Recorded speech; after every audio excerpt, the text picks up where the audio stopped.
The Monsters Playbook is an adventure podcast for grown-ups. It contains violence and profanity and deals with adult themes that may be uncomfortable for some listeners.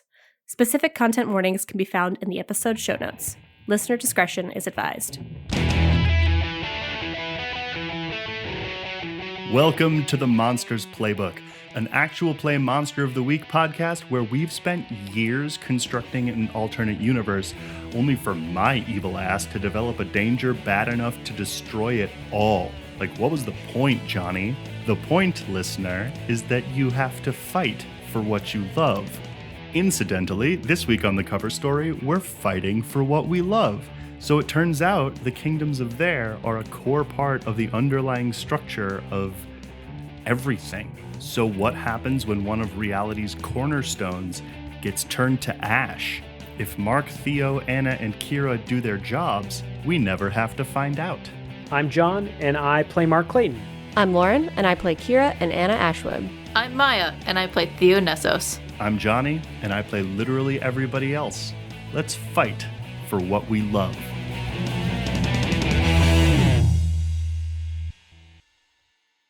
Okay, before we get started, I understand Theo has taken a level up. You must be so proud. I am so proud of myself. I'm not holding and hoarding and stashing experience points. So I have decided to take a searcher move, and the searcher move that I have taken is Guardian. I have a mystical ally who helps and defends me, define them and their power with the Keeper's Agreement. Their look is one of a weird creature. Okay. That's what I've chosen it to be. There's a couple of other options it could be, but the creature that I want is considered a weird creature. But Johnny, with your permission, I would love to have Cerberus as my guardian. Preach. I think I can do that. Yay. He might have to attend to his day job sometimes, but... Rude. Okay. So, Theo and Mark, with Yano and Catrell, had approached the warehouse of the forge and workshop of the Brothers Vitalis and were greeted with hostility upon arrival. I get them confused, as I think everyone in the Maggio does. The one who came busting through the door, you recognize it is Dimitri. He has his long hair pulled back into a ponytail and is otherwise dressed like in shop gear, tan linens and a leather smock. And he's got like forge goggles pulled up over his forehead, and he is frothing and stomping towards you and pointing his finger, and he's like, "You Nessos bitch, I don't know what your family did. What did you do?" Does he come up to the car, or can we get out? You can get out. Could I, Theo, get out, and then could behind me, coming out of the car, be Cerberus as well? I'm going to need you to roll that, I think. Okay. There are two sort of small details that I kind of would like to add to him, if possible, if I can get him here. Yeah. What I'm actually more willing and interested to do is to make this a sort of an aspect of Cerberus. Okay. So this isn't the dog himself, because he has to guard the gates of Hades, but it is... Like an avatar of him? Yeah, Cerberus exists on multiple planes. He's a multi-level, multi-dimensional being. We can work together on this, but I like this idea that he either appears as or is the size of an Irish wolfhound instead of humongous. I said Jumangus. That's not Jumanji. But yeah, just kind of the size of an Irish wolfhound. So basically coming up to Theo's waist. Yeah. Okay. I don't know if we want him to appear as I guess it doesn't really make sense for him to appear as an Irish wolfhound, as a wolfhound, but Well, he would have 3 heads, so no one would confuse him for an Irish wolfhound. True.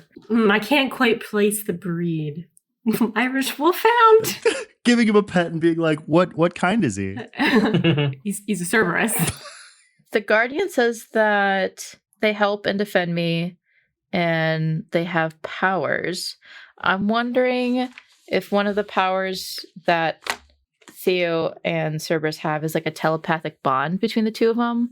And I'm wondering if that connection can be there because of a collar that Theo has on them.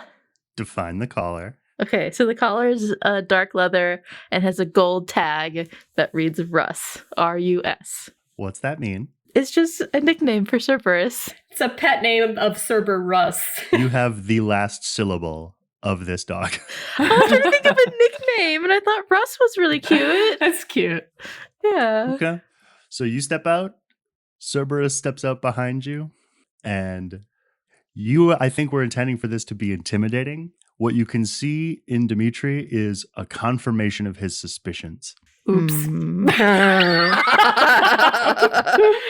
And now you have roped Kerberos himself. Nessos has been at the head of the Magio for too long and has warped your brains. Can I roll use magic and do something beyond human limitations? You may have to be more specific, but yes. Could I use magic to silence him?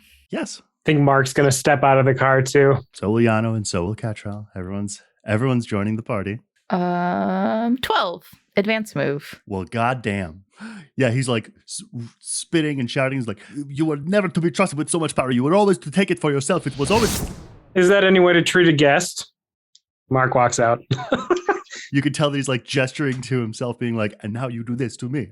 Dimitri, I came here in peace in my own name, not in my family's name. And you greet me with violence, with offense? You hear another voice from the sort of workshop say, we are concerned. And there is a truly huge man with no shirt and like a flipped up welder's helmet. Basically like volleyball-sized hand kind of leaning against the door into this workshop.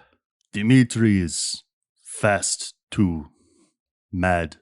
I understand. May we come in? You will explain. I will share the truth with you. I think Dimitri turns back towards this big, huge man. The big, huge man just looks at him very long and says nothing. And Dimitri like throws his hands up and slaps his hands into his thighs and just stomps back in like he lost an argument. The larger man, who you presume to be Christos, then like pulls open the door through which he did have to like duck to kind of get out. He's maybe 7 feet tall. And then he just kind of beckons in and he's like, come, share the truth. When we walk in, what do we see? So when you walk in, it's like a bunch of different kinds of factories at the same time. Like it's your very first step in, the temperature goes up by like 5 or 10 degrees. Like, you know, when you're walking from your air-conditioned home into the out of doors in the middle of the summer, it's like that. You can definitely smell a bunch of the smells of smelts. But yeah, there's all kinds of sort of foundry-looking things happening, different molten metals being poured into different shapes of things, but then also what appear to be sort of artisanal works going on in a sort of workshop wing of this huge, basically hangar. But where you are walked into is like this big, more casual workshop area, I guess. There's metal shelves that are strewn with you assume there must be some kind of organization in there because it just looks like stuff stacked on top of stuff. It's chisels, it's tape, it's paint, it's stacks of metal and boxes of nails, all this stuff all over the place. And then this big, mostly clear metal work table. And that's where you are kind of brought to, and where Christos gets to one corner and sort of stands as if to hold court. How cynical are the Vitalis? Like, I'm wondering, like, if I tell them, like, critical information, how bad of a mafia family are they? I get the impression that they're kind of not to be trusted, but... That is the impression that you have from the families. You know that they deal weapons to basically whoever, and... Why don't you roll read about situation? I want you to use numbers to draw conclusions on your behalf. Yeah, part of me was just worried, like, if I give them information, are they going to be like, oh, the Nessos are weak right now, so let's stab them in the back. That's going to be a 13. The sense you get, the phrase would be fiercely independent. I think if your concern is that they will see your family as being weak and will try to make a move to take over the Magio, that would be an extremely out of character thing for them to do. They don't value power like that. They don't trade in influence, at least not on such a specific playing field. All right. So in this office? Of a sort. It's kind of just a table in this hangar. There's nowhere to sit down. There's definitely some metal, like some high metal chairs and like stools. Okay. I think Theo's going to look to Christos. May I? May we? He'll nod. Okay. Theo will sit down in one of the chairs. I do want to point out also that Christos's hair is shaved into a very close mohawk. Okay. I think that Yana would probably stand behind Theo, and Cerberus will probably sit down next to Theo, but I feel like his head would be like on the table. Heads would be on the table. Forgot. Plump, plump, plump. I had the same joke. Thinking out too much. Before sharing what I know, which I believe is the truth, but I will be honest with you, I don't have the clear whole truth. Can we trade information for use for your forge? You can see, but not hear, Dimitri lose his mind with laughter. And then Christos says, it would have to be very valuable information. What would you deem as valuable? That is not how this works. All right. I think Theo's going to dispel the silence spell on Dimitri. You had questions. I'll try and answer them. Mark's up against the wall, crossing his arms, and just raises his eyebrow at them. Here's a question, says Dimitri. What has your Guruni of a father done to our Magicka? My father hasn't done anything. He's just as hindered as you right now. Christos, more measured. Then what has happened to it? It's ended. Cannot be ended. I stopped it. How can it be stopped? Do you know what Magicka is created from?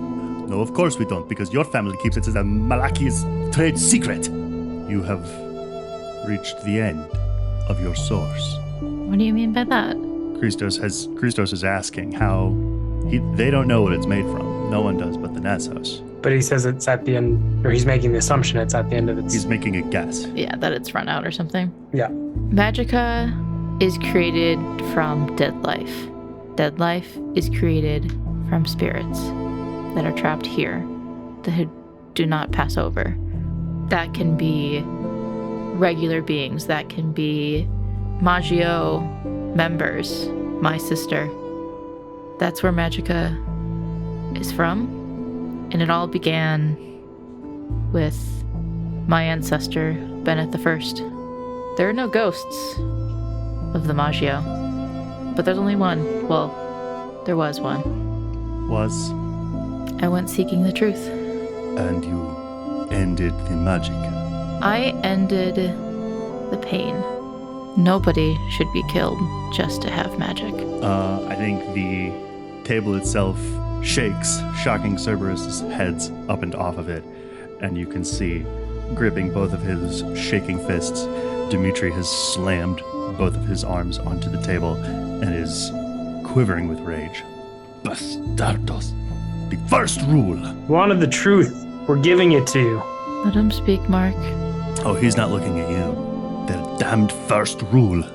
Why would that come before family first? Family is first. Why not family first? Well, to protect their Malakas' secrets. I need to take a walk. Dimitri stomps away deeper into the factory and workshop. Theo will look to Christos. My family does not know what we have done. It sounds like They will know that it has been done. everybody is feeling the ramifications, even those who are outside of the Maggio. This is a lot to take in, smallest Nessos. Is it enough to let us use your forge? Of what value to us is this information?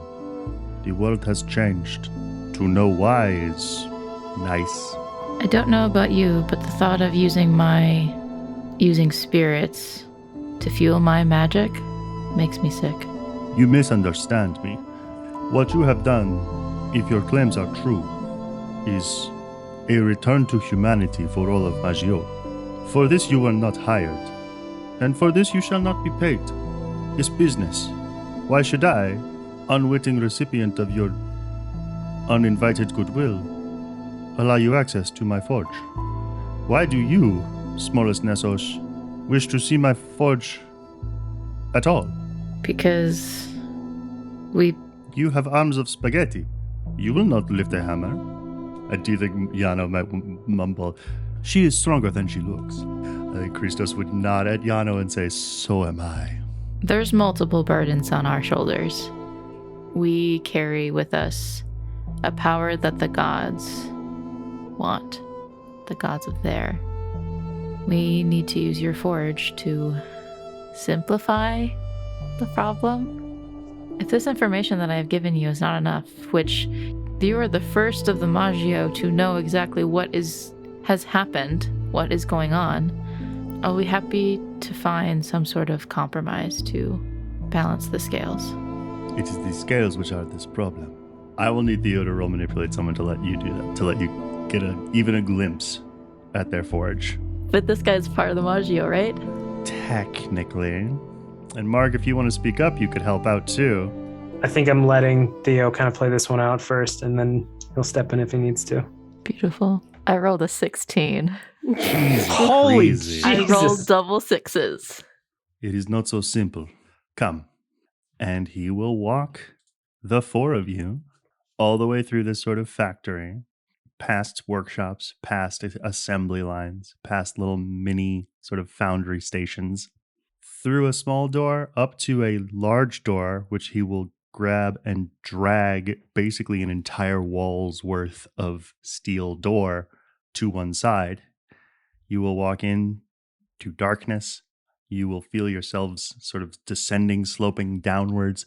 The ground itself will become much rougher and almost like the interior of a cave. And then Christos will grab from the wall an unlit torch. He will light it with a lighter, and then he will throw it into this huge dark chamber, and it will land in this enormous forge and light up the whole thing. This warm, fiery glow will illuminate this gigantic underground cavern. And clutching her knees next to this huge forge is a giant woman who looks up at you, and her face is stained with tears and emaciated. Theo, you recognize her instantly from your sort of classics homework. This is Pena, daughter of Hephaestus, an embodiment of poverty. She is their forge mistress. I think upon seeing this, just shoots a direct message visually to Ro. Not really giving any information yet, but just showing. I think you'll just get a very perfunctory sort of, good. Kira, Anna, Tommy, Donovan, Lowry. Mm-hmm. What are you guys doing? You've been given quite an exposition dump. Yep. The enormity of everything that she just learned is kind of actually, after she breaks out of it, she's kind of just like, I think pacing, like in a room, kind of away from most of the rest of them. I think maybe only like Tommy is there. Mm-hmm. But I think she's kind of just like pacing back and forth, and she's like, okay, all right, so there's a bulwark. Wall's gonna break if we don't do something. Cool. Okay. I think she kind of just like puts her like face in her hands for a second, just kind of like rubbing her temples. What I wouldn't do to just kill like some vampires or something right now. Does sound easy, doesn't it? Yeah. Why did things get to be so freaking difficult? I don't even know like how to process this. I think she kind of like where are we like? Are we like, is Tommy like sitting down, or what's he doing? Are you sitting down? I think she's pacing at the moment. Okay, then he is leaning against the wall, kind of trying to be there but give you space. Mm-hmm, mm-hmm. I think she might kind of like lean up against the wall, like right next to him. Yeah. Remember when you talked to me about a normal life? What about it? Sounds pretty nice right about now, which I never thought I'd say. How about we save the world first, and then we try to find a place to live in it? Yeah, I could deal with that. You thinking like cabin home, mountain in the woods? One step at a time, Kira. Right, sorry. Fuck, okay. Right now, I'm thinking something maybe a little less flammable. Okay, let's review the facts. So what do we know? Yeah. So, there is this all-consuming entity that wants to destroy everything that lives inside of my mind, and 2 other stones. We need to figure out how to contain this energy somehow, figure out a way to deal with that. The kings of the sky and the stars apparently both want their hands on this nuke for insurance. Doesn't sound great. But then we also just learned that apparently the Sea King is somewhere still out there. Or at least his power is. Yeah. but it's hidden away. It's just a vestige of it. We could maybe find out more if we try to figure out where this All-Seer is. But this Mr. Sand didn't really say much other than where the sky, the seas, and the stars meet. But it's in our world somewhere. I mean, my first thought is like the horizon or something on an ocean or a beach. I don't know. But there's a lot of that here. A lot of it out there. What else do we have? What else can we use? Well, we have the heat sink, which we could, if we were to get any of these things, any of these fires, we could put them in there to contain it for a while. We would be happy. It's like a simulated universe. So that's one down, but we've got 3. That's why I was trying to figure out if we couldn't, at least 2 of these fires, if we could combine them into one, we could put it into the heat sink. With Ember, I don't know what to do about that, but I don't want to just, I don't know. I don't want to just leave her. Trying to make an enemy your friend. Yeah. We got the heatsink from that weird boomer cult. Yeah. Boomer cult? What is he talking about? What he's trying to do is draw up lines back to that song. Yeah, the song keeps coming back to me too, and not just that one. The one that Roger sang the first time I was in the seat. They're fucking plaguing my every thought. Okay, I mean, let me pull out the fucking lyrics. All right, and I think Kira's just gonna read through them. So as long as there's the kingdom and as long as there's the kings, everything's good, right? Yeah, so as long as there is a kingdom to defend against this bulwark, it should be okay. But if the sky and the stars both have these nukes, or if any of them has their nukes, what sort of retaliation would there be if any of them went off? So I really don't want to give either of them one. But there was something about in the song about building a kingdom to defend. Like a separate kingdom. Maybe, or... You'd need a hell of a lot of power to do something like that. Well, here's my theory. This is crazy. But when I was talking with Ember, I got the vibe that her whole deal wasn't just to destroy. She wanted to sublimate, change things. She has an abundance of power. And when we first talked to whatever his fucking name is, I'm support, about Ember, he had said like the powers that this little girl had, back in Ashwood, she had the powers to create and destroy. So, what if in the destruction something else can be made? Am I fucking crazy? You want to make your fire demon into a king? No, I'm not saying that, but maybe she could build something into a kingdom. Bold. But I mean, she has the powers of a god. If anything could do that, it would be something on that level. I don't know, fuck. That is very interesting. You'd need the same kind of power to bind it to a will? What does that even mean? I don't know. A will to defend, maybe? Or a will to protect? I don't know. We could find out more about it. Whatever this fucking will is. I mean, we'll have the team pour over the books. We'll figure out everything we can know about there, everything that we could possibly learn. But theoretically, if we could build our own kingdom, potentially leveraging Ember's powers to do so, maybe there's something there. Maybe that could help. Maybe... That sounds like very big magic indeed. Yeah, I know. I also want to figure out what this All-Seer knows. Maybe there's more information that can be found there. I could try to pinpoint where they are. I could maybe do some divination or something. Okay. With my, whatever it's called. Cast the bones? Yeah, with Cast the Bones. I could try that. At least point me in the right direction. Why don't you try that? Okay, shut the lights off, Tommy. Okay. Oh, okay. Later.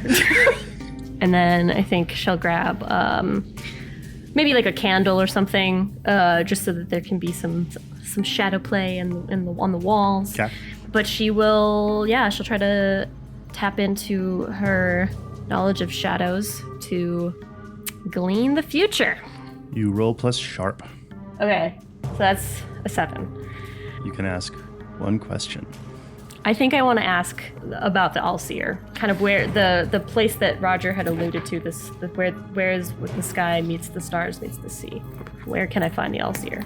I and the shadows are going to need you to phrase this question very carefully. Fuck. Tell me precisely what your question is. All right, fuck it.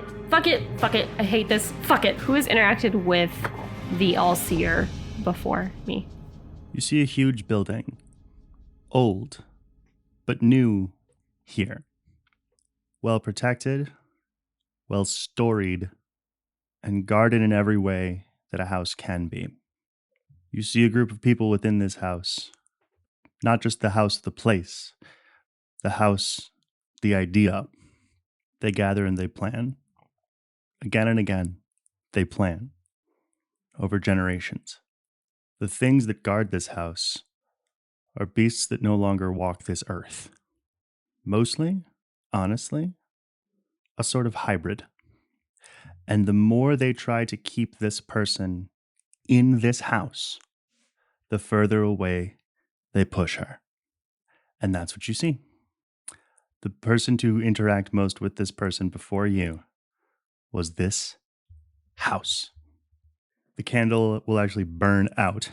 I think instead of flicking on the lights, Tommy will turn on his cell phone camera and point it at his own face and go, "So what did you find out?" Well, I think I know who the all-seer is. Theo and Mark.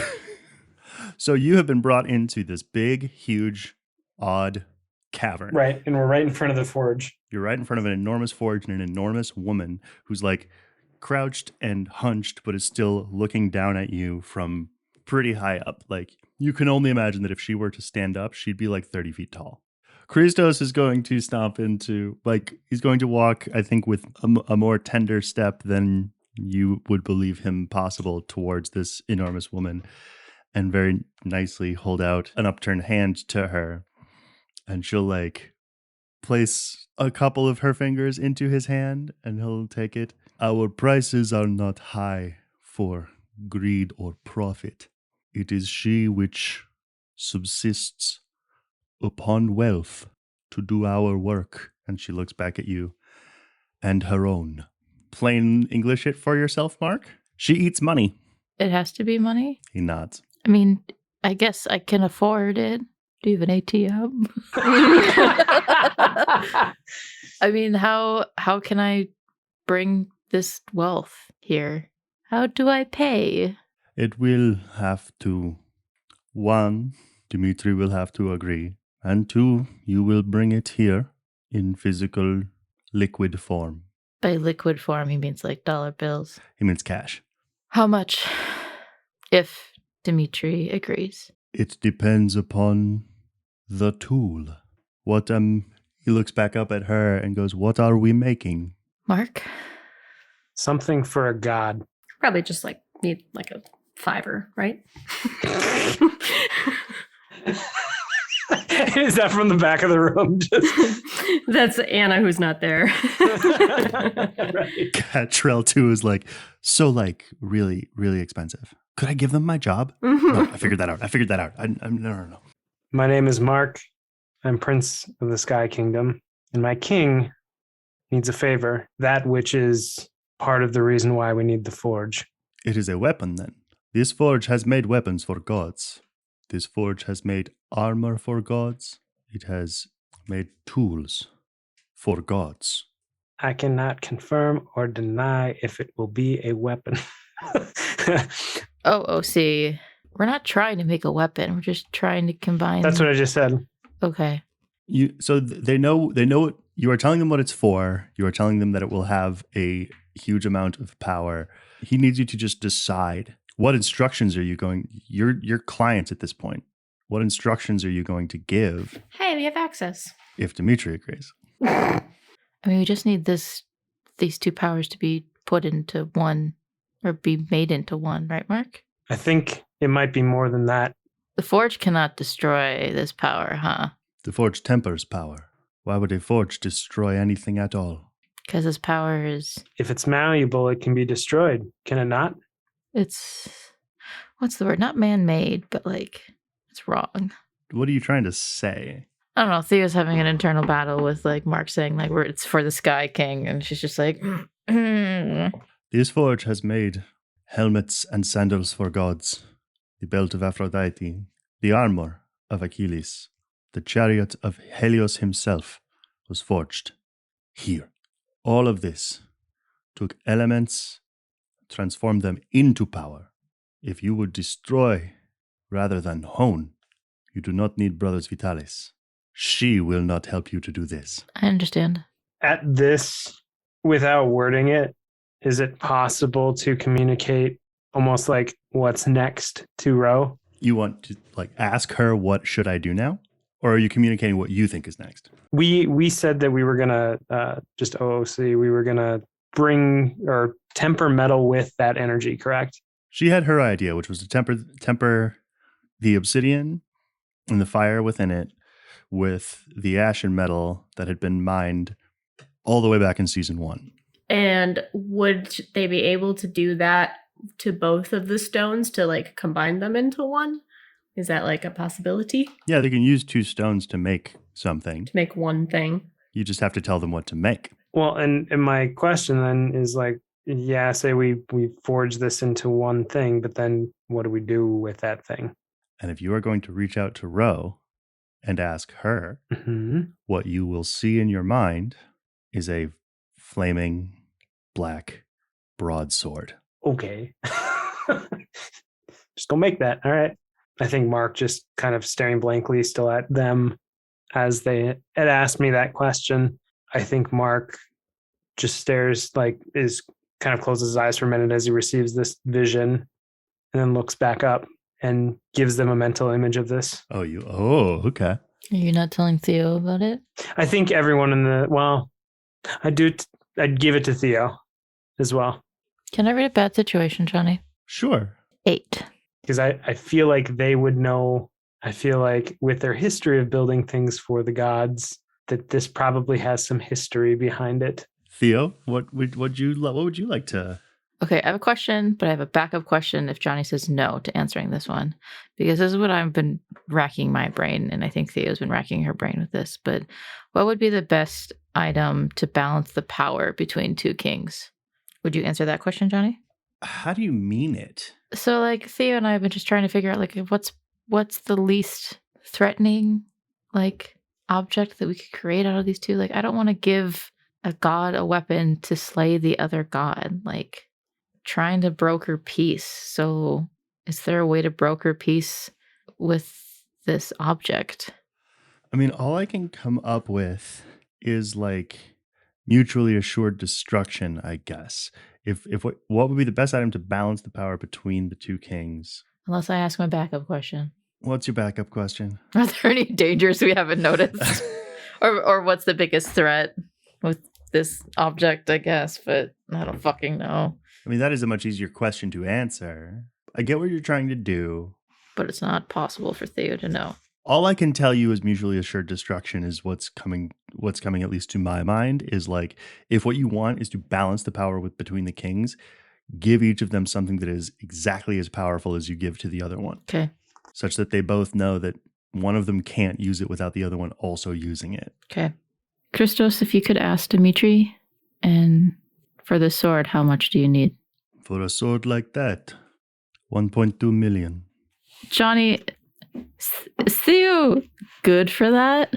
You don't have that kind of money in your personal bank account. No. But my family does? Yes. I would get in so much trouble if you said 1.2 million, right? Yep. Well, and I would imagine that it'd be pretty hard to get access to that money unless you had somebody from the family or something. Yeah. Yeah. This is righteous gemstones shit. Yeah, absolutely. Mm-hmm. I mean, could Ro do something about it? Does Ro have $1.2 million? She's a fucking god. Surely she has something to offer. And dollars are what again? Are they something that happens now? Is that a ground thing? Wealth, Ro. Commodity. Yeah, I don't get any of this. Damn it. Penia will only accept wealth in forms of material wealth. Christos nods. What's my house worth? Not $1.2 million, but it is a nice house. Considering you saved up money to buy that house, Mark. Man, probably took it a loan. I mean, it's probably worth $450 to $550, but you don't have that much equity. Yeah. No. Who wants to go rob a bank? Heist. I think Theo will say, we'll have to come back. Clear it with Dimitri, but I'll try and get you what you're asking. I'll look up at Penia, and he'll say, Dimitri is harsh, but he is proud. It has been a long time since this forge has made a blade for a god. When was the last? Roll manipulate someone. Because you gave me a luck point, I'm going to use a luck point because I want to know. Mark. This is what you use your luck point on. Okay. Curiosity killed the cat. Gets luck point back, immediately uses it. Next session, yeah. Hey guys, I'm one spot away from doom. It was 500 years ago. There was a woodland avatar that had arisen to apotheosis and fought for a time against the encroachings of technology. It was this forge, and it was my family that made for this avatar a great spear. Would that we could also have made for them a shield. This god fell, mark of the sky. Pray that yours does not do the same. What happened to the spear? Where is it now? They say it was planted in the forest and became a great and powerful tree. Ah. Cool. The witchwood, perhaps? We will be back. And thank you for the honesty. Thank you, I'll look at Theo, for yours. You can remember it came from me. I will. I wish you strength in telling your own family of it. Theo just nods. So Theo's going to propose to the rest of our group that we should reconvene at dawnbreak. Okay. I don't think you'll get much pushback. You won't see Dimitri on the way out. You'll just be escorted to the exit and you'll go. I mean, Christos won't even really say goodbye or anything. He'll just bring you to the door, watch you walk out of it, and close it. Yeah. I think that Cerberus will sit in the middle seat between Mark and Theo. And his front paws and heads will be on Theo's lap, and she'll be scritching his head. Kind of absent-mindedly, but also kind of comforting, but for herself. Which I think means, Mark, you kind of have a dog butt right next to you. You could pet that too, and it would probably also be pretty nice. Yeah, you get a smack of the tail. Yeah, I think Mark is minding his own business and keeps getting hit by this thing. So he reaches over and just oh, you're not my bird, but here's some scratches. Scratches his back end a little bit. So we head to dawnbreak. You head to dawnbreak. You arrive at dawnbreak. You are now all at dawnbreak. Congratulations. So I will say that while the rest of that was happening, I do think Kira would have instructed the rest of dawnbreak to pour over the books and start researching everything that they can about there. And Anna is going to actually be looking up a spell to prevent people from scrying on you or viewing what you're doing. She might look through her spell book. Then I want both Kira and Anna to roll investigate a mystery. Kira rolled an 11 to investigate. Okay. Although technically, would this be lore library for Kira because she has her haven? Yes. So then it's a 12 advanced move. Okay. And Anna, that's right. I recently leveled up her sharp, so she's got +2 now. So then that is. Congratulations on being kind of smart, Anna. Yeah, she's been studying, you guys. So then Anna rolled a 10. I am afraid we are the both of us at the whims of my imagination. Oh. Anna finds a spell to prevent scrying. The first thing that you can do is to create a no room, which is a sort of cousin of the oubliette, which involves not just writing, but carving various symbols and unspeakable letters into each surface of the room. Mm-hmm. Or you can apply the effect to a person by doing the same to them and carving these words into their skin. Would that person still be able to do magic and stuff? It's just that they would be shielded from anybody really observing them. Yep. If you do it the nice way, it basically does an oubliette to them and nullifies all of it.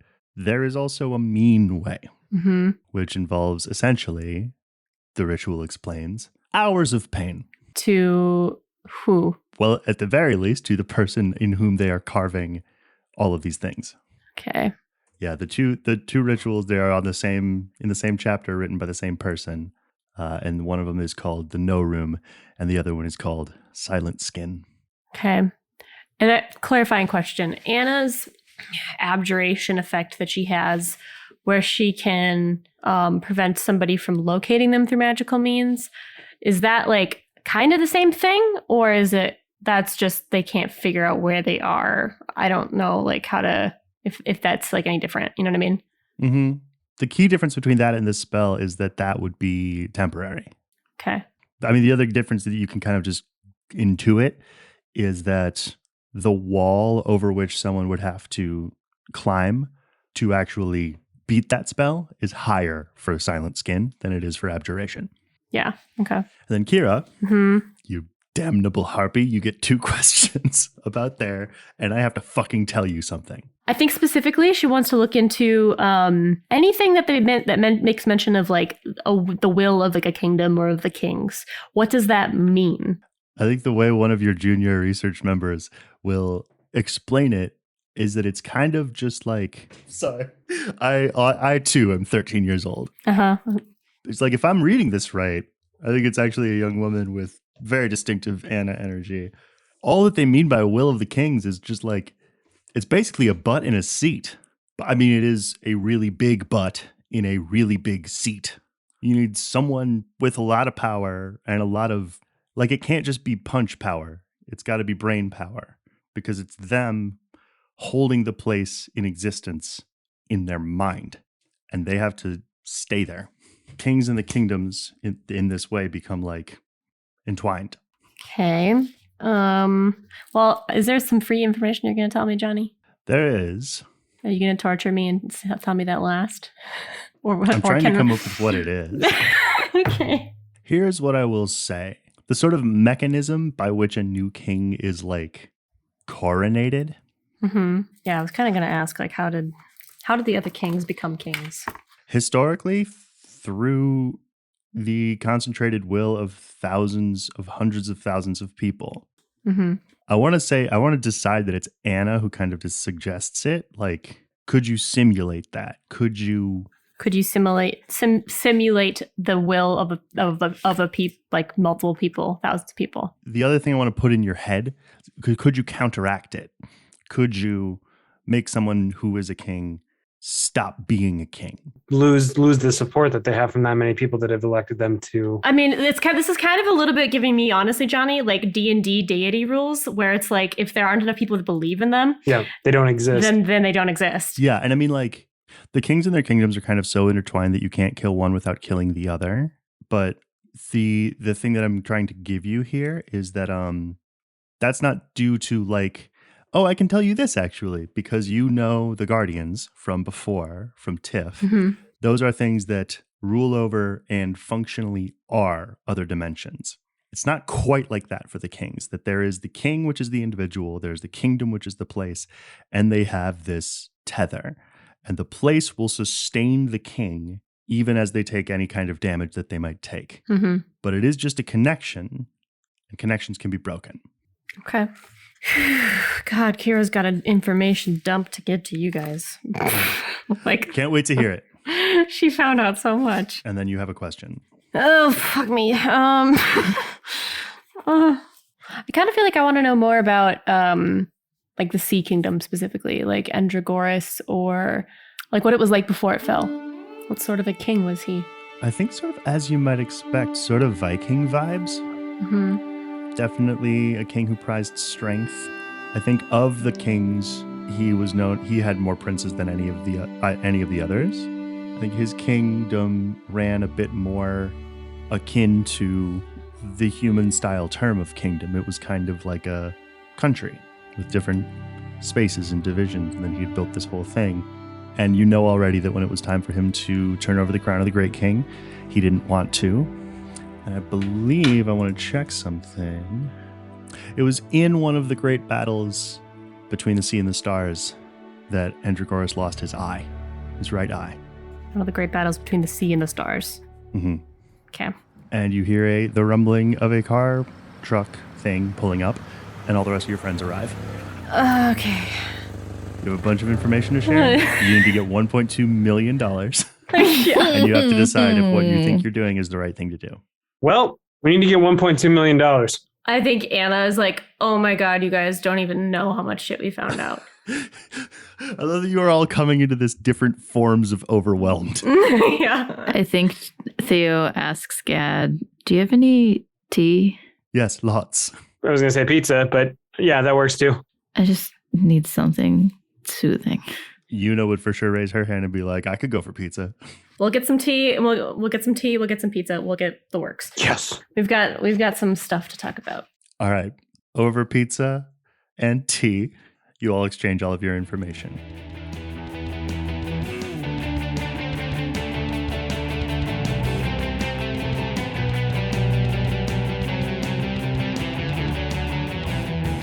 Oh, hello. I didn't see you there. Come, have a seat, take your shoes off, and help yourself to a coffee or a brandy. Won't you join us in the intermission?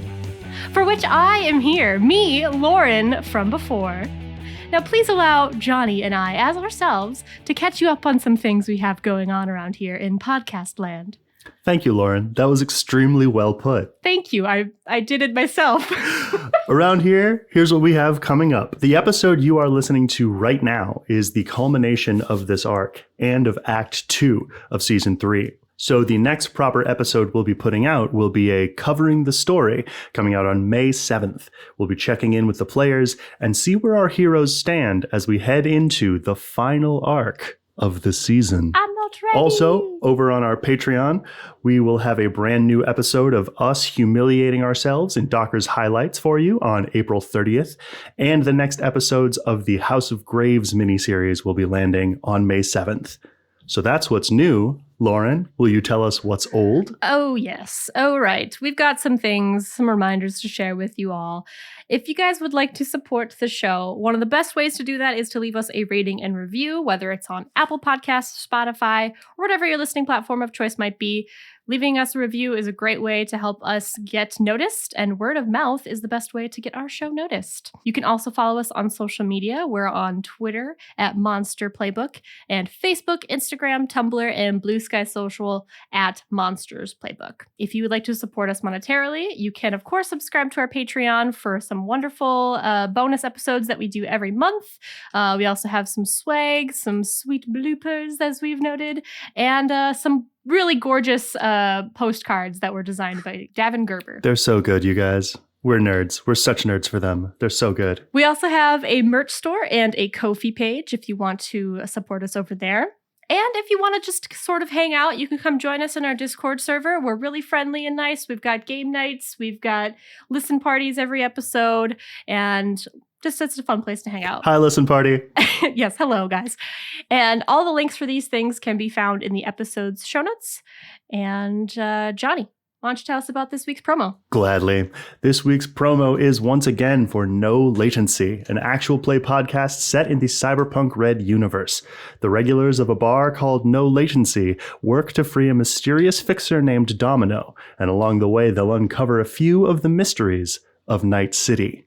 How will it end? Only the dice will tell. Let's take a listen.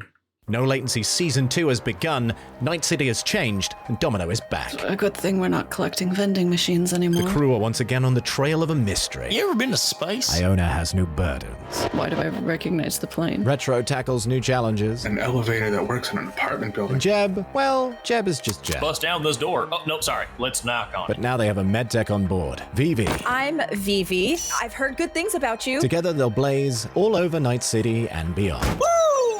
Road trip, here we go. To discover memories forgotten. You are the only thing I remember, Hell. And new places to explore. We have to go to the Glass District. To uncover a plan that's bigger than anything they've ever seen before. What else can you tell me about this wonderful compound that you've got here? This season, the crew and Domino are taking back Night City. All right, it's gonna be a tough one. And then we get in the pod and we rescue Retro. No Latency, a cyberpunk red roleplay podcast. New episodes every Wednesday wherever you listen to Preem podcasts.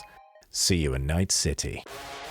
You can learn more about No Latency on Instagram, Facebook, Twitter, and YouTube, or of course on their website at nolatencypodcast.com, which we've also linked in this episode's show notes. And with that, you may now return to the episode. I give you permission. Thank you for joining us in this intermission.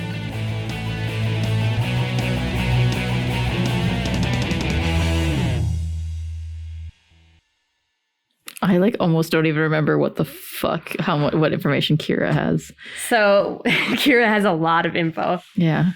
Give us a quick summary. So I think she'll kind of go through. She'll say, "Hey, so things are getting better with Ember. Good. We're talking. We're in communication with each other. I still need to get a handle over the power or figure a way to how to deal with that power because it is still a threat. But we are at least in communication, and she does not hate me as much. So there's that." There is the matter of what I found out talking to Preston / Roger Sand, the singer that I met when I was in the Sea Kingdom. There is not really it's not just, this like kind of passage to the afterlife. It is a bulwark to the afterlife. And it will explain that the kings have this duty to protect it. And so by them trying to war between each other is bad, could have devastating consequences if they were to fight against each other. If they all fall, the world is doomed. I think to just herself quietly, like Theo sort of says, let yourself, so maybe he's not bad. But the fact that they want to fight against each other is a problem. We need to put an end to that. They cannot fight each other. If there is not a kingdom to defend, what happens? Bad. No. I'll reiterate, it's bad. We could find out more information about exactly a lot of things, it sounds like, if we could contact an all-seer. What's an all-seer? Someone who has lots of information about things that have transpired, things that are transpiring, things that will transpire. Okay. Roger Sand says that they would know more. I think while Kira's been giving this exposition dump, Anna has been doing some of her abjuration stuff.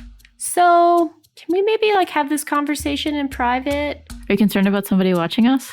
Yes. I don't want anybody to listen to this conversation, honestly, outside of this room. Okay.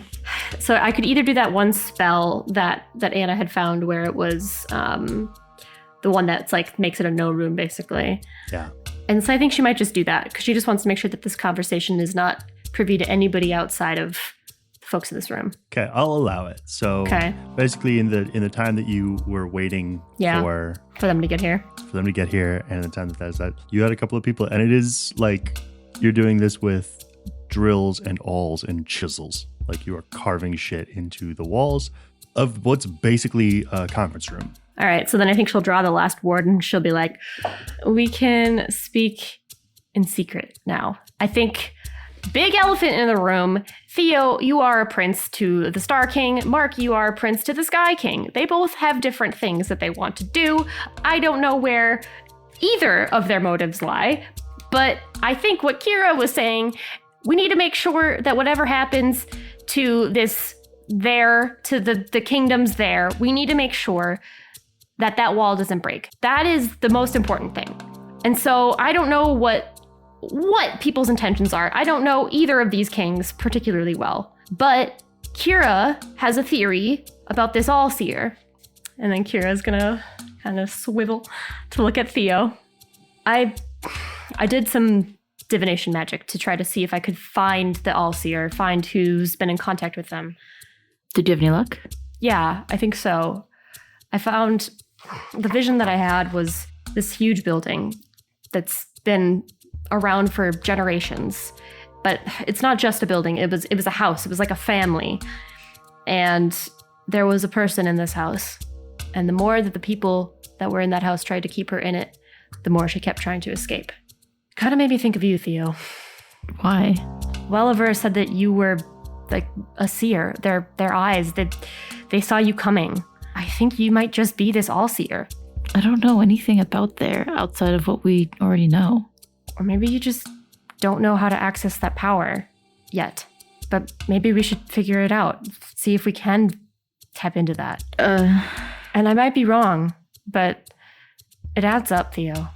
But we have so many questions about what to do, what people's motives are, all these things. And if we could get some answers, if we could really see the truth of what's going on. You think that I can answer that?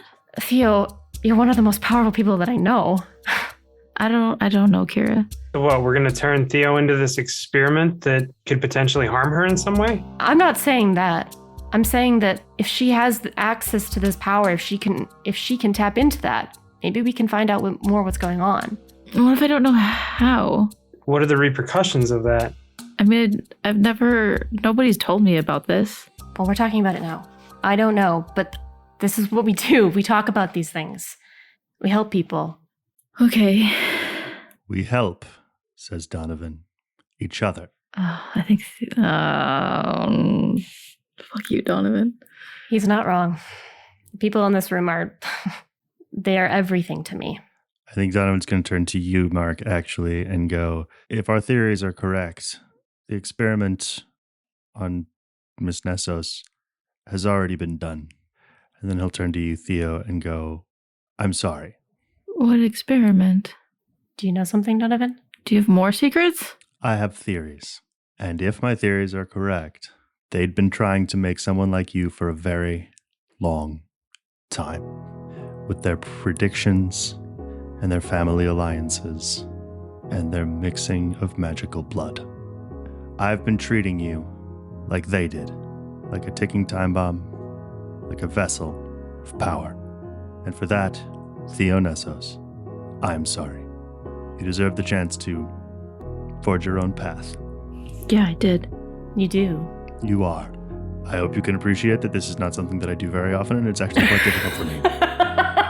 I think Theo, deeply inhales in an attempt to steady herself. Do you have any other theories that I need to know? That's all I've found out so far. I mean, other than about what we do next, I really couldn't say what the right path is.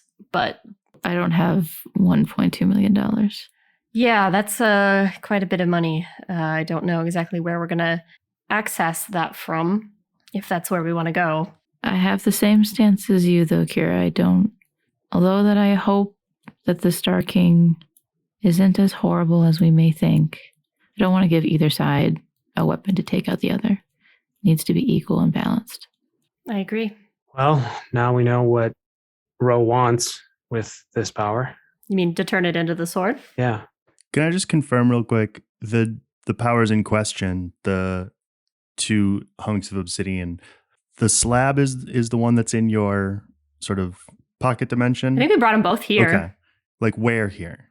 I think it's probably in one of their oubliette style warded rooms. Places.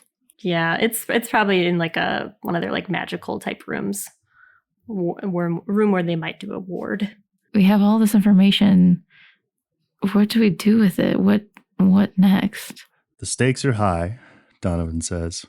A lot of information keeps being revealed, but there's something that's bothering me. What's that? We don't have an enemy. We do have an enemy.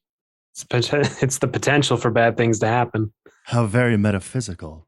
I mean, we're trying to stop a war, it sounds like. I mean, we're trying to appease 2 gods, or, I mean, at the very least, bring them to their senses, remind them who they should be. Remind them of their duty. Their duty as kings is to protect to protect the rest of the world from what lies in the afterlife. And if it is their goal to protect, they should understand that destroying this power is what we need to do, regardless of whether it gives them a 1-up. We haven't really found a way to destroy these, though. We could contain it if we were to put it in the heatsink. That would be one way to. But only one of them. Right, which is why I, again, was trying to say if there was a way we could use the forge to combine them into a singular object, we could put that object into the heatsink. Could it be dispersed to the point at which it's not usable as a weapon? What do you mean by that? Well, if you have a bunch of firecrackers together and they all go off at once, it's going to make a big explosion. But if you separate them all and move them away from each other, they're just firecrackers. But you separated, I think Anna speaks up, but you separated one into 2 already. Mm-hmm. And now we just have 2 of them. Mm-hmm. Johnny, I have a really stupid question. I love this. The thing that's in the stone, is it considered a spirit? It kind of, not for the purposes of cast out evil, if that's what you're asking. That's not what I'm asking. What are you asking? I'm kind of wondering if this is a spirit that's trapped here and could be turned into magicka? Now that is also... But isn't the process to convert into magicka ruined from what we did? That was kind of a follow-up question as well. It had been stolen by Bennett the First. From the Star King. From the Star King. Is that something that I could do? So, and sorry, did we say that the thing we didn't want to have happen is the wall breakdown between there and here? I mean, yeah, that's the ultimate, like, high-level goal. Could we use that energy to strengthen that wall? No, because you need a king. I don't think so. Is that correct? So using the energy to power the wall coincides with an earlier suggestion, which was, could you use the energy to functionally terraform the sea? I was just gonna chime in as Kira's saying. I had a theory or an idea that maybe we could use the Ember's raw power. She is capable of not just destroying, but also creating, sublimating things. If we could use this power of this fire, perhaps it could bring back the Sea Kingdom. I don't know if that's what we want to do, but it would at least have another kingdom there to defend against what could happen. But a kingdom is just a place without a king, says Verdigris. You would still need to bind a will. And Dragoris is still there somewhere. There's a vestige of him. And if we could find that, bring it back, potentially we could attach that will to that place like once more.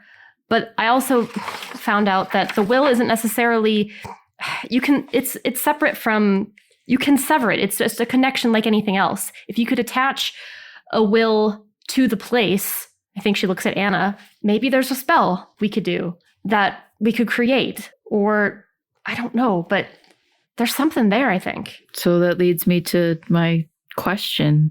Which path do we take? Well, I think process of elimination, we're not making a weapon anymore. We never were making a weapon. We need to equalize things. I mean, the other thing is, like, what were you wanting to do with the seer, Kira? With the seer? Yeah, what were you trying to figure out? Are there things that we need to be made aware of? Ambitions of either of these kings of the Sea Kingdom, secrets that we don't know that could help us here, knowing what, if there is in fact a threat, what are they exactly warring over? Is it just to have power over this place? Are their egos truly that large? And if so, then they need to be humbled because they have a duty to protect Earth, protect all of us. They're going against their oath as kings. I'll try. I don't know exactly what I'm doing, but I'll try. Well, I think Kira kind of maybe puts a hand on your shoulder and be like, we'll figure it out together. If Theo were to try to tap into some sort of latent power that she has, how might one do that, Jonny? What I think you should be doing is less figuring out how to access something that you couldn't do before, and more trying to supercharge something that you can already do. Yeah, because you can already see. So if we can enhance. I know that. Miah knows that. But Theo doesn't, because this thing that she's always been really good at has just been a thing. Nobody's told her anything about it. It's just a thing that she can do. She didn't think that it was anything special. Could Kira roll for maybe like her dark past to see if there's any magic she knows that would help here in this instance? Like to supercharge, to enhance power? I will let you roll it. 7. Ask one question. What magic do I know that could help here? Theo has 3 eyes, and they are all very powerful. They are, however, limited, not just by the person, but by the place. Perhaps her most powerful eye has a mate somewhere. Ew. If you want to supercharge her seeing, find the other eye. The other eye of Andragoras. Hey, your words. Back to the sea we go, I presume. I do still feel like we want to combine those 2 stones back into one. So we might still need access to the forge, but not to turn it into a weapon, to like reshape those stones into like one thing. We need to temper the metal with the energy. Right. If we could put it into one, then maybe we can put it in the heat sink and get rid of that problem. Would that bring the cost down, Jonny? From 1.2 million? Honestly, probably. It sounds like we want to go back to the Vitalis brothers and then go to there. Kind of sounds like the next steps. Do you know an ATM nearby?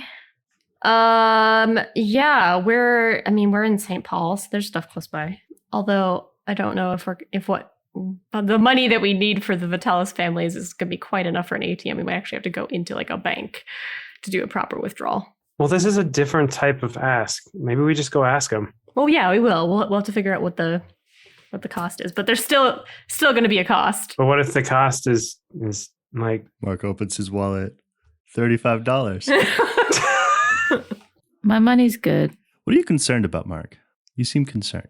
Should this cost anything? I mean, for what we're trying to protect here, it's... Don't get me wrong. Morally, I totally agree with you, but I don't think the Vitalis family is going to necessarily see it the same way. They talk money. And what I want you to remember that you learned, Mark, it is not that they won't work for free. It is that they have a forge master who cannot work for free. If you don't give her money, she can't do what she does. She won't do the job. So there will be a price of some sort. She is the poverty lady. She's not a spirit of charity. Taketh, giveth. Yes. Okay. Let's go to the ATM. Okay, this I'm going to allow to basically happen. How much is the new price? You don't know. Theo, how much do you want to try to take out from your family's account? All of it. I'm sorry. All of it? What? From my account. From my account. I will take everything. From your account. Okay. I'm not taking all my family's money. No. Theo will drain her accounts. Okay. So I think between your like checking, savings, retirement, a series of IRAs that are kept below the maximum of certain taxabilities, you personally will be able to get $215,178.67. All right. Theo will shove it all into her duffel bag. I will tell you that one of the bank people that you definitely had to get this. I am probably breaking several financial laws. That there's no way you could get this much money in one day. But what I will tell you is that they will be required to disclose unto you. No. It's a fictional game, and you're also a fictional crime family, so you probably have to do this shit all the time. But this much money and doing it at all, whether you are drawing from your family's funds, they are under fiduciary obligation to inform the primary on the account. Uh-oh. Is the primary account holder my father or my mother? Potentially both, but for sure, Bennett. All right. Could Kira come to with Theo to the bank? I'm presuming that everything you guys do, you are all doing together. So what are you wanting to do? Well, then I might, to the teller who's saying we'll have to notify or whatever. Oh boy. I think Kira might be like, but you already have. And I want her to use mental dominion. Oh. Roll it. That's at 11. Well, Kira, something inside of you grumbles disappointedly. Mm-hmm. And you are able to, hold 3. And yeah, I think with another one of her holds, she'll be like, in fact, Miss Nessos was never here. And you'll make sure the records reflect that. And you got one more hold. With Theo's permission, I might be asked, do you want the account to be in your own name? I mean, there's not much left, but... It's principle. Remove the primary? What I kind of want to do is have Theo kind of just branch off, she's no longer connected to the family account. I like that. And you will also open up a separate account for Miss Nessos, independent of her family. And because you would have to use your hold to do this such that they don't run any credit reports or do anything else that would alert the family. I'll allow that. It's just Theo can just have her own her own bank account that is not monitored by her family, that is not... You will have to put $10 in it, so you'll only get $215,168. I think... Well, no. I think Kira will be on me. Mark jumps in. No. This is on me. Catrell walks in and is like, no. And puts down Can I put down my job? From CVS. No, you just took her money away with the receipt. Wait, what are we doing? Kira will put down whatever she's got in her wallet. She'll put it in there for the account. But yeah, no, Kira is using this as an opportunity for a small act of independence for Theo. So the family won't be alerted that Theo has taken all of her money out. Theo will have her own checking account that is just in her name, and no one will find out that Theo was ever at this bank at all. Mm-hmm. How's that? And she's like, blink, blink, blink. Is there anything else I can help you with? Miss, Sorry, I can't seem to remember any of your names. Jones. Brain fart. Donatello. Miss Jones. Mr. Donatello. That'll be all. Thank you. I appreciate your patronage. I look forward to serving you in the future. Was that grumble in Kira's mind, by the way, McCleary, that was doing that? Absolutely. You said you weren't going to do that anymore. I think she's going to talk briefly to McCleary and just be like, no, you're not wrong. I said I would talk to you about it, though. And for that, I am sorry. Did you just rob a fucking bank? I mean, maybe. It's to save the world. Oh my God. You know I have the authority to lock you up, right? Would you give me some leeway on this one? Considering that it's for a very good cause. To protect somebody else.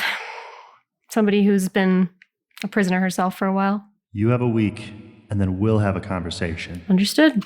So we head to the Vitalis. Who's driving with whomst? Theo is riding with Yano. It was only Tommy with us, right? I don't know if we discussed who's coming with. Well, Nick is not there, if that's what you're asking of only. Yes. But yeah, we would have grabbed the stones and like the metal that we need from Ashwood, and would have brought that with.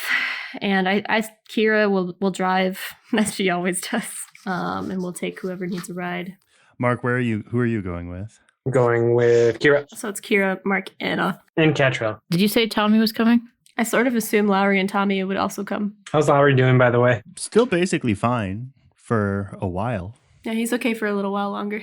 And then are you bringing Donovan? Sure, why not? A lot of people. We have so many NPCs. Just to say out loud, because I know this is always a meaningless question, but I enjoy it a great deal.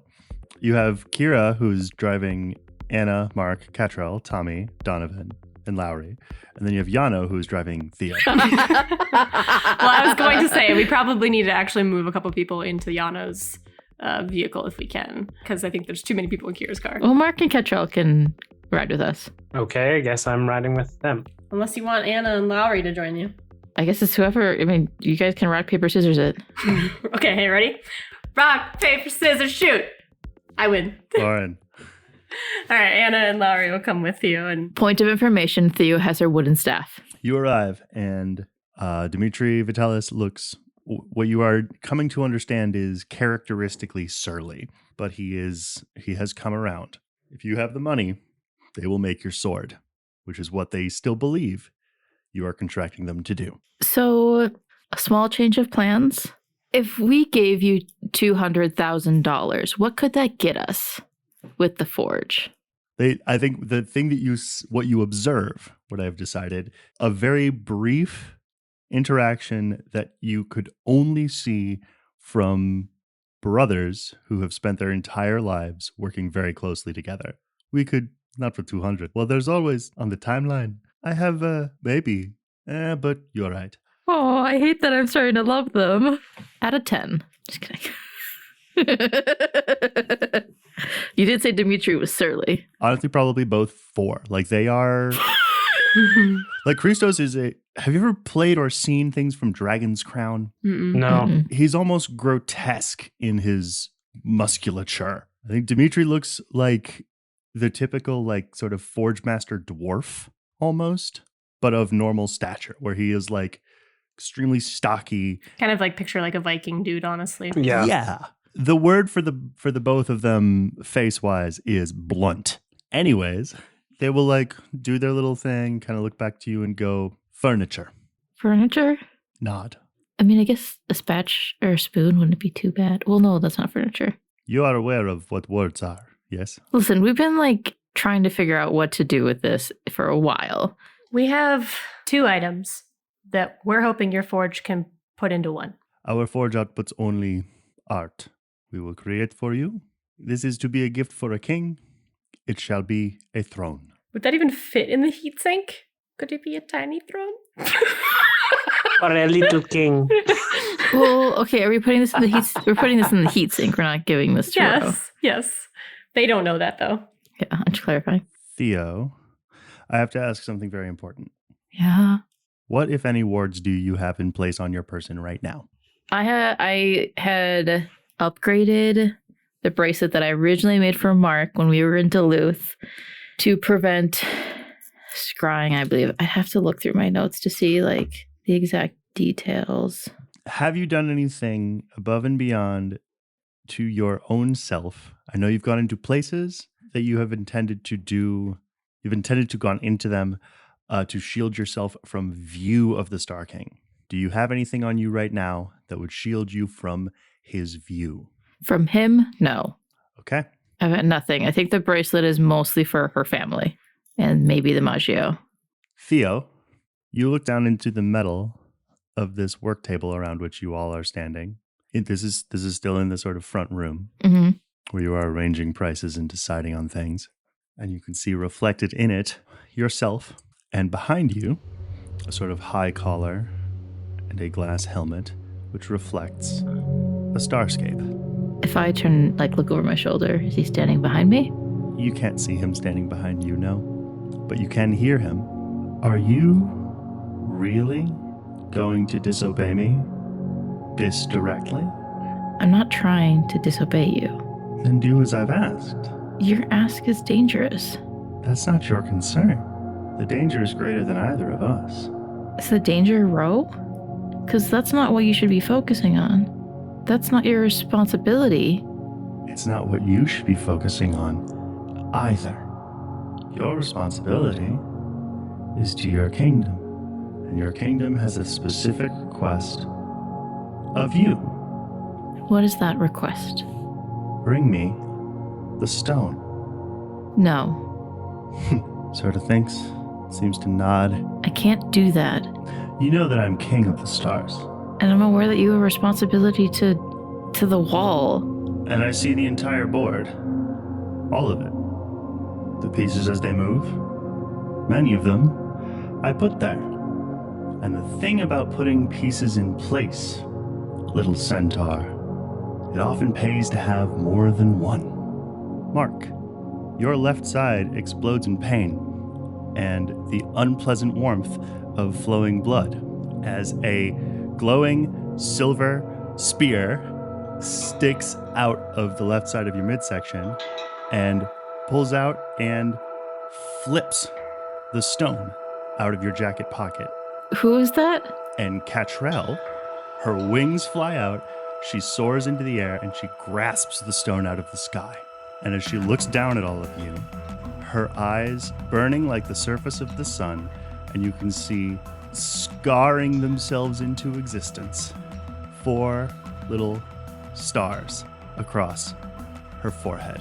I think Mark yells out in pain, "You will stop!" What is your intention with this, Mark Clayton? Or are you just shouting? Well, she was my protector or whatever. Yeah, she was supposed to be serving you or something. Mm-hmm. So it's the Star King's will over Mark's will. Is Catrell being possessed? Is there a phenomenon or a spell or magical effect that is happening right now? I can tell you real quick. I have to respond to Mark. You said you will stop. She looks at you, and in a voice very much, many registers deeper than her own, she says, "Nihil obstabit," which you know without knowing means nothing can stop me. So to answer my question. Is she being possessed? Is there a phenomenon? Or magical effect? Technically. Do you remember the phenomenon the way I described when Anna arrived? That her existence was conditional. Catrell, too. So I'm wondering if my force of will would help here. It would be you against the King of the Stars. I've done it before. I'm sorry, I'm afraid the deck is stacked for something like that. Why don't you roll it anyway? We'll see what happens. I'm so afraid to throw these dice on this tray. That's going to be a 13. And to make it a little sweeter, I can spend a luck point on a 10+ to instantly snuff out a powerful spell or strange effect. You can. I want to. Will you? Yes. I almost feel like, Johnny, if you would let Theo say to the Star King, this is between me and you. You do not come after my friends. You come after me. I'm the one that made this choice.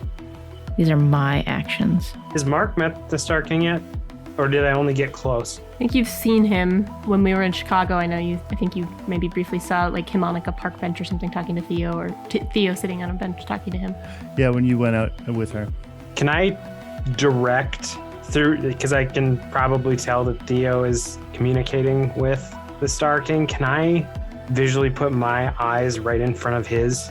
Like, just shoot him a look that is directly in his face. Well, first of all, can I make that connection? Sure. Why not? All of this shit is happening. Very strange. Between the blood. The other thing that I want to hammer home, what Catrell is sort of pretty gradually morphing into, is that thing that you saw. The wings and the legs that bent the wrong way and the size in that vision you had a couple mysteries ago. That woman that we saw or whatever? Yes. Okay. Who I am calling, for the purposes of credits, 4 stars. And you want to project your image right into the face of the Star King himself. And you want to say, what, Mark Clayton? You want something for yourself? Fine. You want something that threatens this reality? That's war. Good luck. And I think I'm going to relay this to Ro directly, this whole situation. Okay. Oh, this is going to be mean, but in fairness, you did disrupt my plans. How much harm did I take from that initial? 3 minus armor. She was more intending to shake the stone loose. Mark, roll manipulate someone to get Ro to see if she will intervene. 10. All right. Theo, you spent a luck point to instantly snuff out a powerful spell or strange effect. So what that will do is sever the control that the Grey Hand has over Catrell or 4 stars or whatever you want to call her. She is still in this odd sort of her own version, say, of your apotheosis move, where she's very powerful, she's very angry, and she's very mobile. Mark projects this whole thing to Ro, who, recognizing for what it is, the Grey Hand making his move, and Ro takes her wings. Aww. So Catrell flits around, soars towards the exit, and just arcs and slams. Like onto the ground or something? Yes. And then a number of the mercenaries that guard the Brothers Vitalis enterprise surround her. I was gonna say, to help cushion that landing, Kira might try to, protect Catrell. Roll protect someone. 7. So you won't be able to, catch her or anything, but you will run over to where she is and sort of put yourself in between her and these mercenaries and prevent even a single one of them from doing anything physical. Honestly, I think she has her wings out, almost shielding her quite literally with them. Oh, for sure. Yeah. Catrell? She's definitely alive. And I think she's, grumbling. Catrell, are you okay? Yes. Indeed, awesome. Kira did this, I think, once before with her when she kind of went into this, state. And I think she was able to use either Dark Negotiator or Mental Dominion, I forget which one, to basically tell her, I think tell that part of her to go to sleep. Could she try to do that again? Sure. Roll Dark Negotiator. Roll manipulate someone. Yeah, no, I think she should kind of grab Catrell by the shoulder and just kind of look her in her eyes and be like, it's okay, just quiet. It's time to go to sleep. Ooh, 14. Am I still in contact with the Star King? Yeah. What do you say? Want to play this game, boy? In your sort of mind projection, Mark, you see the Star King rotates his head a bit in a canine gesture, like he's trying to hear something better. Be careful. Games can be lost. Kira, you grab Catrell, and she's in her horrible voice being Virasum, Virtusum, Vindictasum, saying that over and over. And then you're saying this stuff, just sort of blinking, and the glowing eyes are flickering in and out. The things on her forehead are kind of sizzling and receding a little bit until they are almost little, just sunburns, I think, little dots of sunburn. Mm-hmm. And she's he's so strong. Sweetie, I think Kira grabs her hand. You're stronger. Why is there blood on my spear? Why do I have my spear? Mark! She's gonna stand up, basically trip over herself to run past you over to Mark. What happened? Did I get him? Who did this? It was him, the Star King. He wants the stones. Ro knows of his actions, and now Now we're fighting. She's going to look down at her spear and go, "Oh, it's your blood." Yep. He's so strong. Is he still here? Because I want to talk. Your hand's still great, Theo. I'll just bet you do. Not here. Outside and alone. Was him saying it to me? Yeah, well, this is you coming to know it. Perhaps it's him saying, perhaps it's just the rules you know. Yeah, I was trying to figure out if there was a way for me to magically like teleport the two of us to somewhere, but I don't think I have the ability to do that. I mean, you could also defy him and like bring somebody. No, he and I need to have this conversation. I think that Theo will look at Kira. You know the price that we have. Can you continue this negotiation? I need to have a conversation. Alone? I need to face this. I know, I just want to make sure that you're okay, that you're safe. I've got you guys. I've got my family. Be careful, Theo. I'll be back. Theo will head outside. Let's talk. Did you guys see Thor? It's like Rainbow Bridge shit. Yeah. Like a rain of sparkles comes down from above, envelops you, and sucks you up into it. I want to figure out two things. So I know what's going to happen with Theo and the Star King. Are you guys going to wait for her to be done before you go do whatever? Or are you going to try to do what you're going to do? And if so, what are you going to try to do? I'll let you know, OOC, my wishes is for you to get the job done. Because if anything, like Theo talking to the Star King could distract him, be a distraction. But like also like Theo wants to have this conversation. Like, and you want us to proceed with the plan, like combining it into one? Theo's not a negotiator. She's not her father's daughter. So right. You guys can figure it out. You know how much money we have. So I think we will try to start the haggling process. Okay. Then I do think I want to start with the Star King conversation. You are sucked up from the surface of the earth, Theo. You find yourself in a sort of what appears by all accounts to be an extremely immersive planetarium.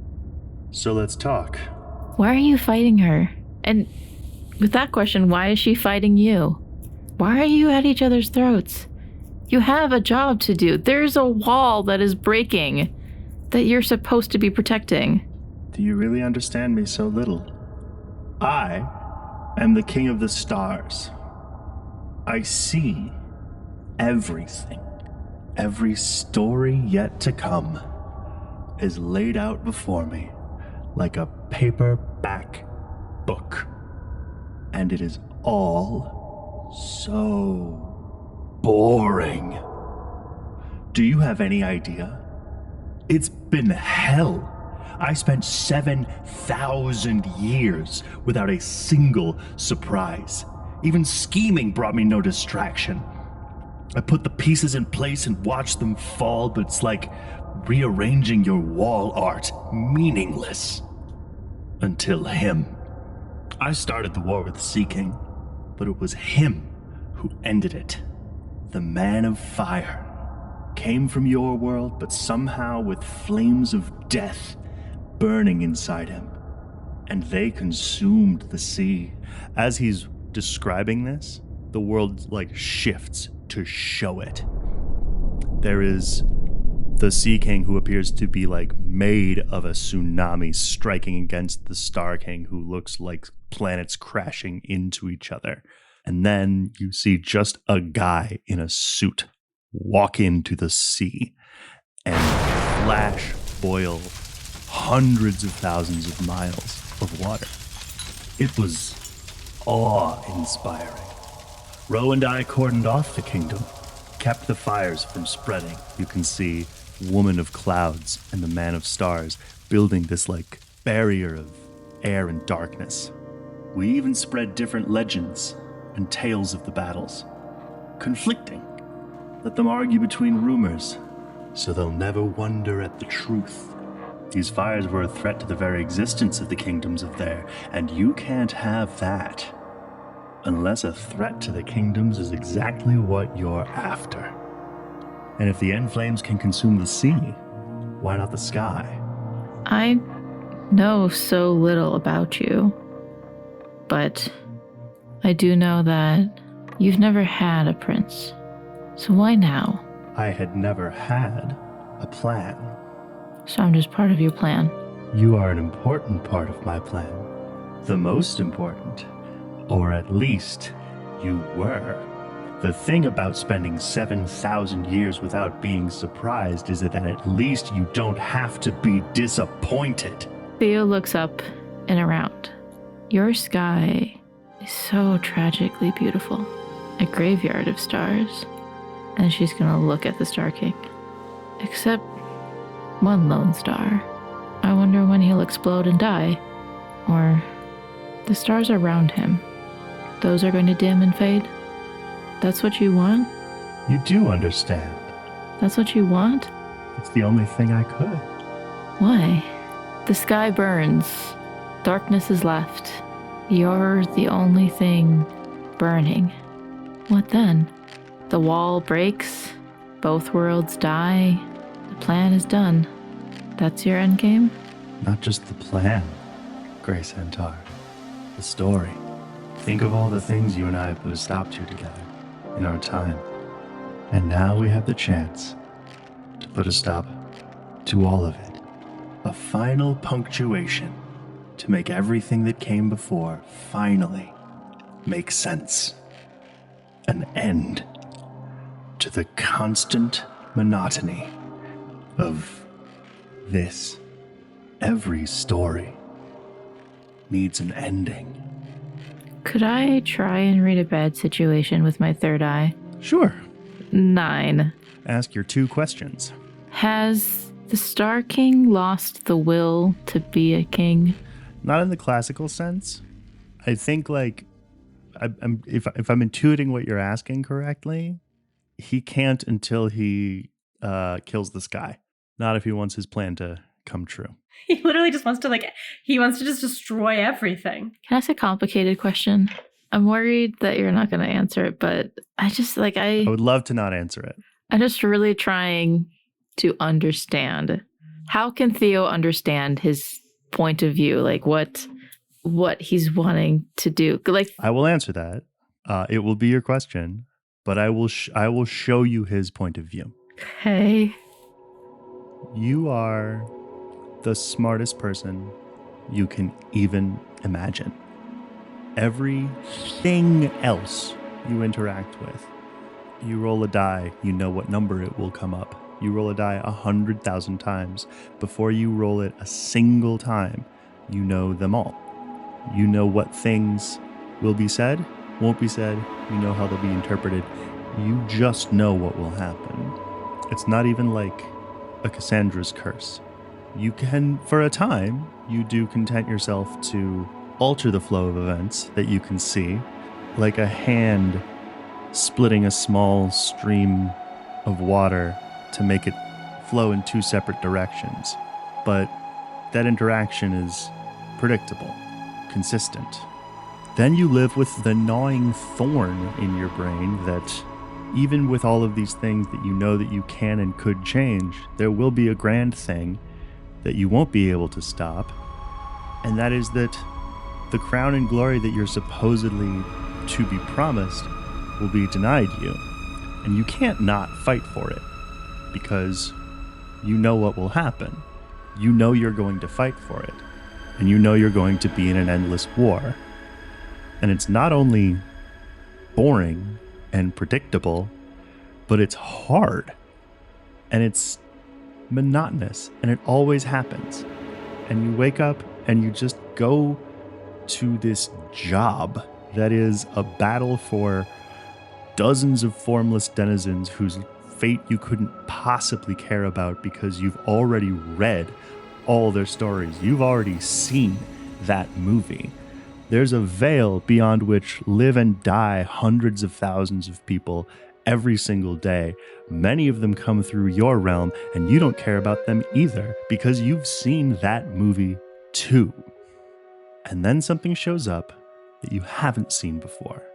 Because all of those movies, the ones you've already seen, none of them has ever really ended. Every story just gets passed on. Every family's legacy just gets passed down to the next one. Nothing ever really ends until him. And this fascinating and fiery and unstoppable force of anti-nature. That job you used to have to go to, you were free from it. And not only did you never think you were going to be free from it, you knew you were never going to be free until suddenly you were. And then you saw it. Something surprising, something new, not just for you, but for all of them. All of the endless same, all of the banal evil and the meaningless good, all of it could be given a postscript, because you can't truly understand a story until it's over. And that's what he wants to do. That's what he wants to give to all of you. Mark and Kira. And Anna. And the rest. You have thought philosophically about all of this. I sure have. It sounds like he's a nihilist. And I would like to follow the three of you as you go do what you are going to do while Theo keeps the Star King occupied. Yeah, okay. Kira will kind of gesture to Mark and be like, you got the stones? Without looking at you, I think he's like, I've got the stones. All right, let's go figure this out. Dimitri and Christos, was it? Well, we have these stones, and we want to merge them into one thing. What size is the heat sink, by the way, Johnny? It's pretty big, but like, it wouldn't fit a throne necessarily. No, it would not. How about instead of a throne, you make a crown? We could do like Las Vegas. You know, the Poland. Poland? Oh, Portugal. And you're probably going to want to use this metal to temper it with. Starty. Okay. Even as Theo is in the stars arguing, not technically nihilism, but a kind of cosmic defeatism. It's close. The nihilism that I know about is like nothing matters, so I get to do whatever I want, and so therefore I don't have to feel bad about not pleasing God or whatever. Nothing matters unless I make it matter. It's the rejection of all religious and moral principles and the belief that life is meaningless. And the etymological origin of nihilism is a Latin root for nihil, meaning nothing. Nothing. Which is similarly found in the related terms annihilate, meaning to bring to nothing. Well then. Yeah. It's literally nihilism. So, even as Theo is having this cosmological argument, being lectured upon, Dimitri is kind of more working the like bellows of this enormous forge.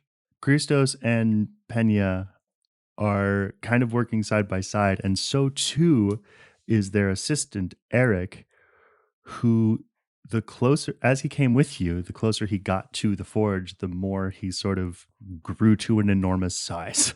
Okay. Until he too, Pena at her full height stands about like 35 feet tall. He's probably 20 feet tall. And, well, never mind. Theo's not there, so none of you recognize who he is. Well, coincidental classics major Kira Ashwood might. True enough.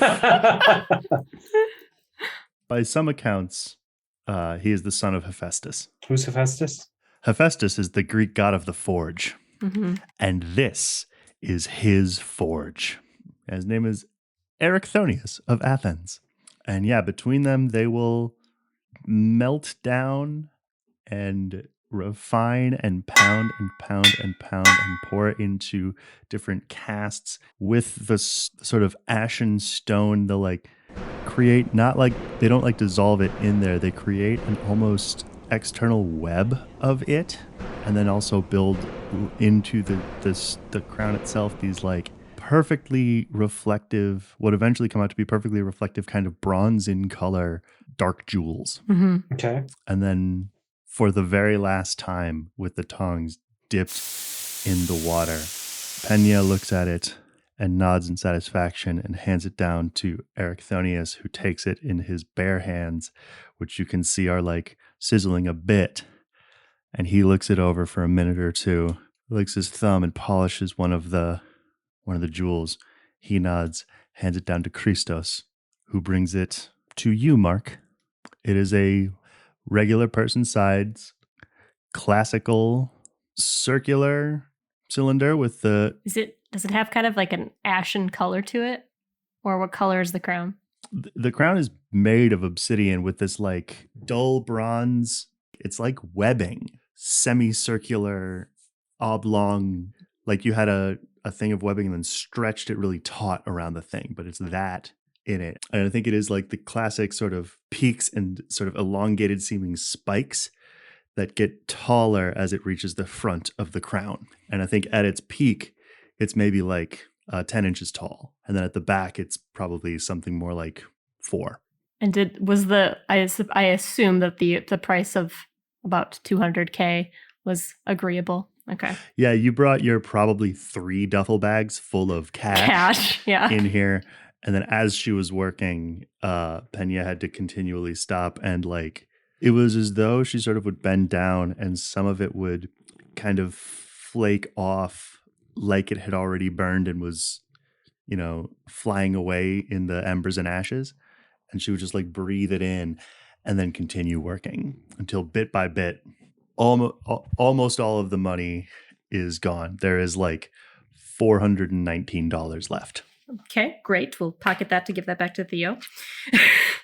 Question for you out of character, John. What do you currently have in your pocket dimension? Nothing. Then I think Kira will, as soon as like you get handed the crown, I think Kira would be like, you might want to store that somewhere safe. When I grab this crown, what do I feel? So you feel in this crown the very same. Here's the analogy I want to make. If what you heard before from these 2 stones was a song, this crown is sheet music. It technically contains all the same power and information, but in a much less, more like potential energy versus kinetic energy. The power is still in there, but it is put to paper. It's laid down. I think Mark is really curious about putting this crown on. I know you are. Mark, roll act under pressure. It's something that was crafted by us. John, do not talk out your ass right now. I'm not talking on my ass. We made it. It was crafted by us, so we should be able to wear it. 8. With an 8, Mark, I can't tell you what to do. It's your call. Why do you put it in my hands? Because it was your choice. Because I know you'll do what's right, Mark Clayton. With great power comes great responsibility. Do what Mark would do, John. Where are you at with your journey, Mark Clayton? This isn't something you just found. You are right. You made this. It's got a lot of power. By all accounts, it's not trying to break out anymore. You did get yelled at the last time you did something impulsive like this. But the time before that, you got fire eyes. Mark is going to take it and put it in his space and just breathe really hard for about 20 seconds. So to clarify, Johnny, so you're saying that the power that's in this like crown is no longer trying to actively escape, but it could maybe be like wielded or directed. Yeah, it will no longer be able to escape alone. Okay, gotcha. And I feel like if this energy is not trying to escape anymore, it's potentially looking to potentially be used, correct? Likely. Potentially. What it's for. I don't know if we want to do that right now, though.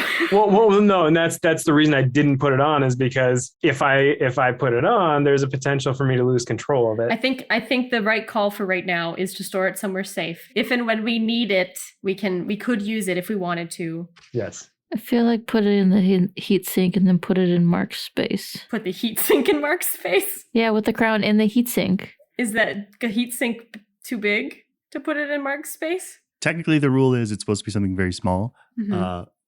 My rule is you can put one thing in there.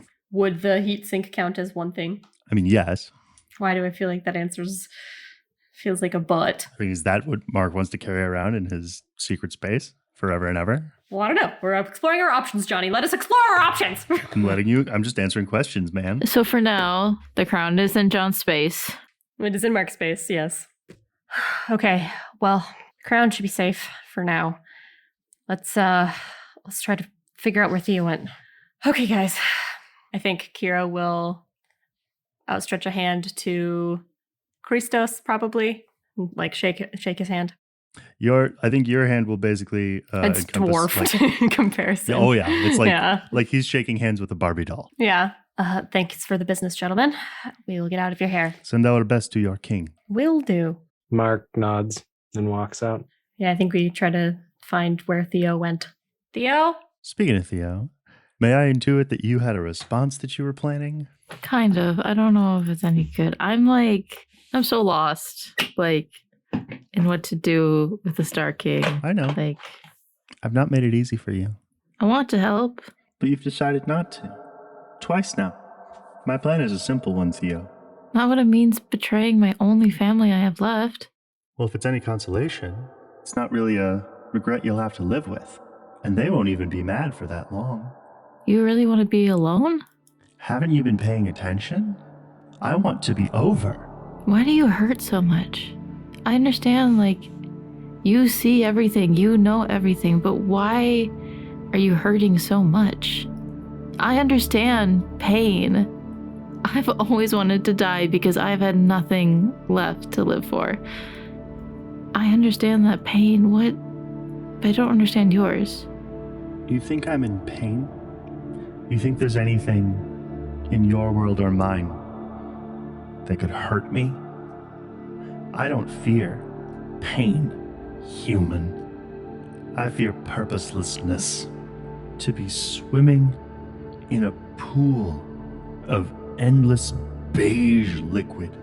You can go any direction you want, and it won't matter which you choose. How far away is he from me? A ways, maybe 20 feet. It would take you a couple of steps to reach him. Yeah, I want to walk up to him. Okay. I want to take... He's a right gray hand, right? Yes. I want to take his gray hand in both of mine. Okay. Mm-hmm. Given that he doesn't have a face, he still quite looks at you confused. I'm wondering, Jonny, if I could combine two of my abilities, observing another place or time with my memory spell. Tell me more. What I'm looking for and hoping for, I want to find the moment when he started feeling pointless. I think I know what you are trying to do, and I think that your phase 2, I have to tell you, his brain won't work in a way that would make that possible. If I can see the future here, and what you've done with this spell before, this is not something you'll be able to pluck out of his mind. I'm not trying to pluck it out of his mind. Okay, then he and I are both surprised. You will see a much larger and more vibrant and more interconnected there, that you can see him and all of them traveling freely between kingdoms, and often. Their peace was long-lived, and Andragoras was the great king, and they met occasionally, and he saw, and no one else saw, the bottomless ambitions of one of Ro's princes. And so he enacted an enormous plan, and honestly, I think he actually created... You remember when you went to the sky and you encountered the riders? Mm-hmm. He created them. He took some of the soldiers of the sky and arranged for them to be burned and broken and become rebellious, and the prince who would have killed the Sky King was sent off to battle them, and he died in that battle. And he looked at everything he had done, and that he'd both created something new and maintained this sort of cosmic equilibrium, and then it all just kept going, and no one cared. So why did I do any of that? And then he just, I think from then on, the sort of loyalty to the place he felt kind of faded, and then it just turned into, well, I'll see what I can do with the path before me, but maybe there's certain things that you just can't break out of. That was the moment. And now you are holding the gray hand of the gray hand. His confusion is sort of settling into maybe something else that you can't quite read. What do you do? I think Theo will let go of his hand. I want to help. He'll sort of stand, imperceptibly cock his head to just a bit to one side, and then he'll shake it back and forth and he'll say, "No, you don't." And then your vision will fill with stars, and you will feel yourself rushing downwards, and you are once again standing in front of the Vitalis compound. Theo? And Kira and Anna and Mark and Catrell, well, probably not Catrell, Lowry and Yano and Donovan are coming out to join you. Do we see Theo? Yep. She appeared just as she had disappeared, as though from a tunnel from the sky. Okay. Kira and Anna will both walk over towards her. Theo, you okay? I'm fine. What did he say? He wants to end the story. Executive producer Jonny Grubb.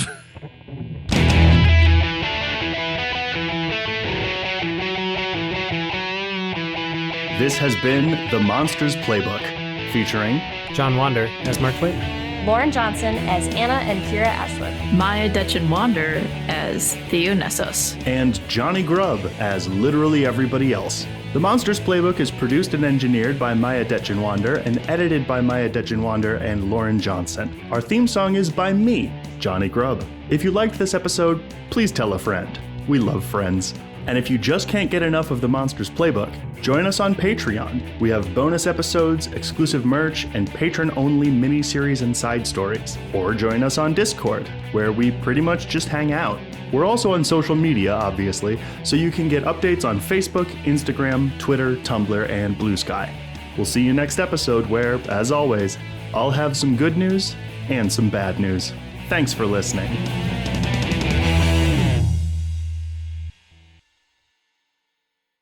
If he has taken a prince, because you had mentioned that, and Roger Sands was surprised. Is it Robert or Roger? Roger. Robert. I've been getting that right. I've been thinking we should call him Bobby Sand. Yes. Hey. Bobby Sand, This is the autobiography of Bobby Sand.